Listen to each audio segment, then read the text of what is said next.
Tampax Compact is so discreet, only you'll know it's a tampon. Produtos menstruais, quase ninguém fala deles. Você, homem, peraí, isso diz respeito a todos nós e ao meio ambiente. E como raramente falamos sobre produtos menstruais, isso é o que acontece. Bilhões de absorventes acabam no meio ambiente todos os anos. Alguns são totalmente feitos de plástico. E grandes empresas continuam se beneficiando do nosso silêncio. A boa notícia é, já existem soluções. E elas são ecologicamente corretas e baratas, mas quase ninguém está usando. Há chances que você nem conheça algumas. Então, por que a solução para um problema tão grande é assim desconhecida? Produtos menstruais são muito mais do que algo feminino sobre o qual não falamos. Colocar eles no centro pode revelar muitos problemas do nosso mundo moderno. Vamos começar com o coletor menstrual. Parece algo novo, mas já é usado há centenas de anos. Se você não sabia, não é sua culpa. Nós sabemos muito pouco sobre como as mulheres lidavam com a menstruação na nossa história. O que sabemos é que nenhuma sociedade lidava com a menstruação de forma positiva. Peggy, claro que não posso nadar, eu estou com a maldição. A maioria das mulheres usava o que estava disponível, desde roupas velhas, plantas secas, folhas e até lama. Imagine como devia ser desconfortável.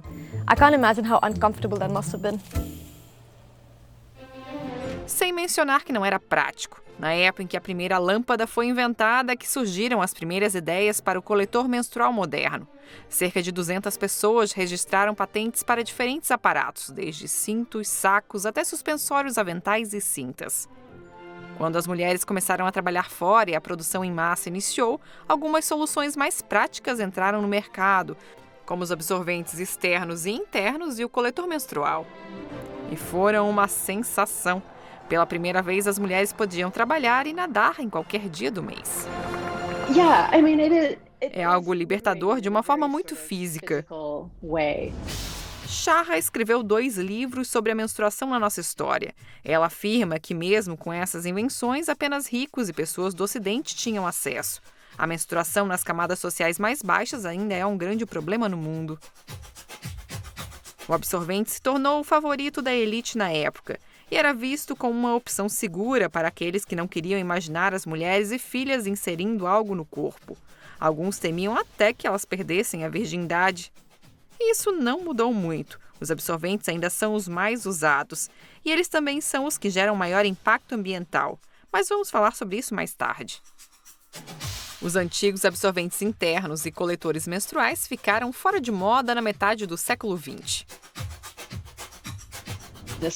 Principalmente durante a Segunda Guerra Mundial, em parte por causa da escassez da borracha e do racionamento dela. Então, a ideia dos coletores não se fixou economicamente. Na Segunda Guerra Mundial, a ideia era usar a borracha para fazer pneus e para os soldados, não para usar em corpos femininos. O coletor menstrual tinha uma desvantagem. Ele funciona de forma que durante a menstruação você pode ficar com ele de 6 a 12 horas e retirar para limpar. Um coletor menstrual pode ser usado por até 10 anos. Isso é sustentável, mas significa que não é necessário comprar muitos. A primeira empresa a produzir coletores logo teve que fechar. Não era que as mulheres não tinham interesse. Eles receberam cartas de mulheres querendo comprar mais 10 coletores e dizendo: preciso deles. 10 cups, I need my cup. Enquanto os coletores menstruais iam saindo do mercado, os absorventes foram ficando melhores, mais adesivos, com abas e usando plástico em vez de algodão. Com uma mudança geracional e com a revolução sexual, os absorventes internos ganharam aceitação no Ocidente. Na década de 70, cerca de 70% das mulheres americanas usavam absorventes internos. E todos esses absorventes começaram a encher as lixeiras e aterros sanitários. No início dos anos 2000, os coletores menstruais foram relançados com apelo ambiental. O silicone substituiu a borracha.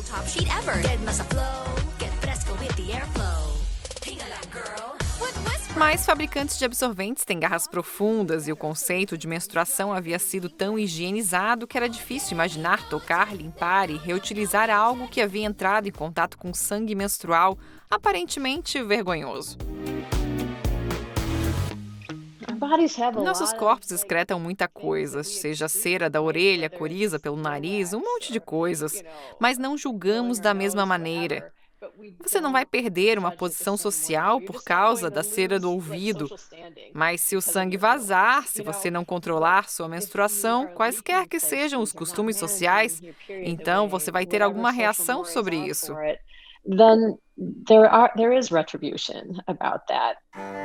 Graças à vergonha e às propagandas, toneladas de produtos sanitários são jogados fora todos os anos, colocando químicos e microplástico no ar, na terra e no mar.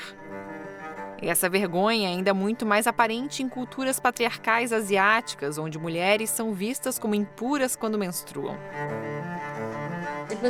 Os fabricantes de absorventes perceberam na metade dos anos 80 que países com renda baixa e média eram os maiores mercados. 85% das mulheres que menstruam vivem nesses países.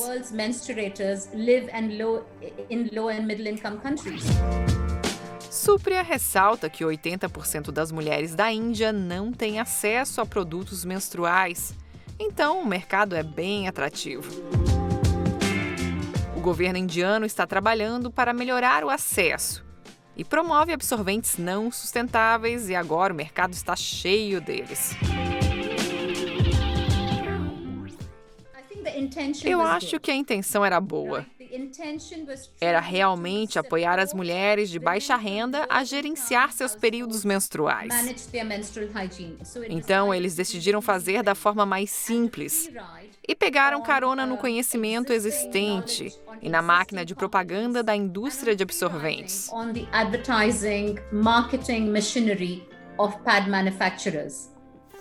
Distribuir absorventes descartáveis é como dar a alguém pratos de plástico ou de papel para as refeições diárias. Usando dinheiro público, transportando tudo isso pelo país, usando recursos, pagando para laboratórios e enchendo aterros sanitários com plástico e toxinas desses produtos. A narrativa singular em torno dos absorventes pode ser quebrada. O ponto importante é dar às mulheres uma saída, desde que elas decidam o que é melhor para elas. Então vamos dar uma olhada nas opções. Elas são diferentes em preços, acessibilidade e nos efeitos no meio ambiente. Primeiro, os famosos absorventes. É o mais acessível no mundo e o mais difícil de nos livrarmos. Os absorventes podem ser feitos de até 90% de plástico, desde uma superfície permeável até polímeros superabsorventes que incham com o sangue. Eles são fáceis de usar e de jogar fora, mas em muitos sistemas de coleta de lixo no mundo, absorventes acabam indo parar em aterros. Em 40 anos de menstruação, uma pessoa gasta mais de $5.000 em absorventes. O próximo, absorventes internos. Esses com aplicadores têm uma camada extra de plástico descartável. Não é só o aplicador, o absorvente interno também é feito com várias camadas de plástico, desde a camada externa até o núcleo do produto.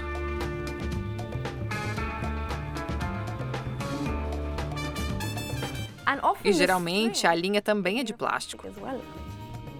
Mas eles têm menos plástico do que os absorventes externos. Absorventes internos também podem ser orgânicos, ou seja, eles são feitos de algodão, o que é melhor, mas eles são difíceis de reciclar e descartar. Uma pessoa pode gastar mais de $2.000 em absorventes internos na vida.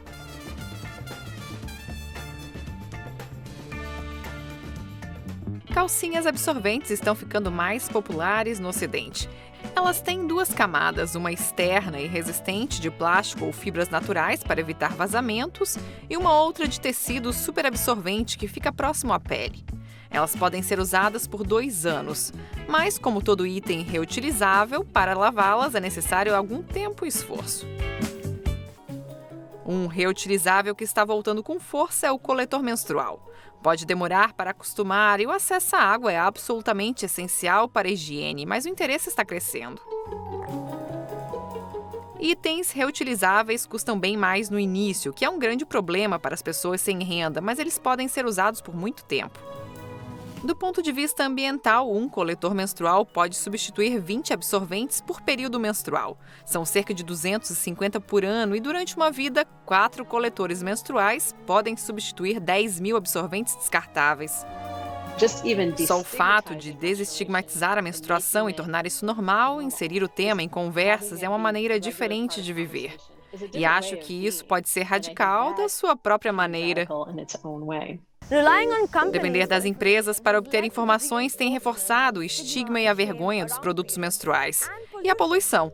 Então, o que precisamos agora é menos vergonha e mais consciência e acesso a escolhas que são melhores para o bolso e para o meio ambiente.